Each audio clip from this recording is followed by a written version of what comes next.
कोल्हापूर महापालिकेची निवडणूक लागल्यापासून आम्ही नियोजनबद्ध पद्धतीनं चर्चा करत राहिलेलो आहे आणि आमच्या उमेदवारांशी चर्चा करून सर्वांची समजूत काढून पहिली 48ची यादी आणि नंतर दुसरा टप्पा नंतर तिसरा टप्पा अशा पद्धतीनं यादी जाहीर आम्ही करू शकलो.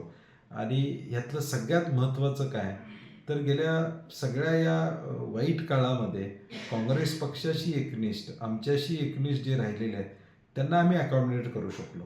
अगदी शेवटच्या मोमेंटला 2-3 लोक त्या ठिकाणी आम्हाला ॲडजस्टमेंट करावी लागली, परंतु 99% आमची यादी बघितली तर निष्ठावंतांचा मेळा असं म्हणावं लागेल.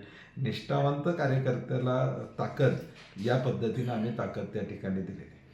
महायुती उमेदवार ठरवू शकत नसेल तर विकास कामं काय करणार आहे?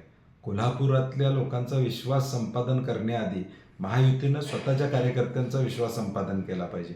जे स्वतःच्या कार्यकर्त्यांचा विश्वास संपादन करू शकले नाहीत, यादी डिक्लेअर करू शकले नाहीत, बी फॉर्म फक्त द्यावे लागले त्यांना ऑफिशियली अजून 3 वाजेपर्यंत, आज शेवटच्या दिवशी 3 वाजेपर्यंत ते अधिकृत यादी जाहीर करू शकले नाहीत की आमचे अधिकृत उमेदवार आहेत. याचा अर्थ काय की कार्यकर्त्यांच्यावर त्यांची पकड नाही.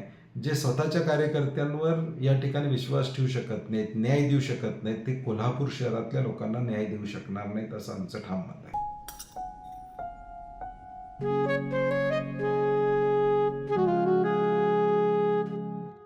बाबा, आज येताना बासुंदी घेऊन या ना. अगं, कालच आपण आईचा वाढदिवस होता म्हणून आणली होती ना. ऐकलं, गोकुळची बासुंदी पुन्हा खावीशी वाटतेय. खरं सांगू, मलाही खावीशी वाटतेय. पुन्हा पुन्हा खावीशी वाटणारी गोकुळ बासुंदी.